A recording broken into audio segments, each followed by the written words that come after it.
চলে এসেছি বন্ধুরা ছোট্ট একটা মিনি ব্লগ নিয়ে। আজকে তুলবো কুমড়োর ডগা, একটা পুরানো দিনের রান্না করব। আর আমাদের বাড়িতে এই পুরানো দিনের রান্নাগুলো সবাই খেতে খুবই পছন্দ করে, বিশেষ করে আমার বড় ছেলে আর আমার কর্তা। আমার ছোটো ছেলে খুব একটা এইসব শাক পাতার তরকারি একেবারে পছন্দ করে না, কিন্তু আমার কর্তা আর আমার বড় ছেলে শাক পাতার তরকারি ভীষণ পছন্দ করে। তো ওই জন্য ভাবলাম যে ওই তরকারিটা আজকেই বানাই। তো ছাদ থেকে তুলবো ঝিঙে, কারণ ওই রান্নাটার জন্য লাগবে ঝিঙে।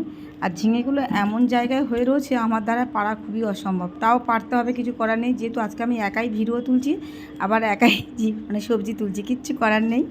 তো এই যে ঝিঙেটা জাক করে তুলে নিলাম। আর ঝিঙেগুলো এখন অনেক ছোট, একটা ঝিঙে ফ্রিজে রয়েছে, আর এই দুটো ঝিঙে ছোটো ছোটো থেকে তুলে নিলাম। এবার ঝিঙেটাকে তো পাড়া হয়ে গেছে, এবার ঝিঙে পেড়ে নিয়েছি আর লাউ ডোকা কেটে নিয়েছি। আর আরও কিছু সবজি তুলেছি, এই যে এটা দিয়ে তো একটা তরকারি হবে। আর ভাবলাম একটু শাকও তুলে নিই, শাকটা ভাজা হবে। তো আজকে ছিল এটাই ব্লগ বন্ধুরা। কেমন লাগলো কমেন্ট করে জানিও, ভালো লাগলে চ্যানেলটি সাবস্ক্রাইব করে দিও।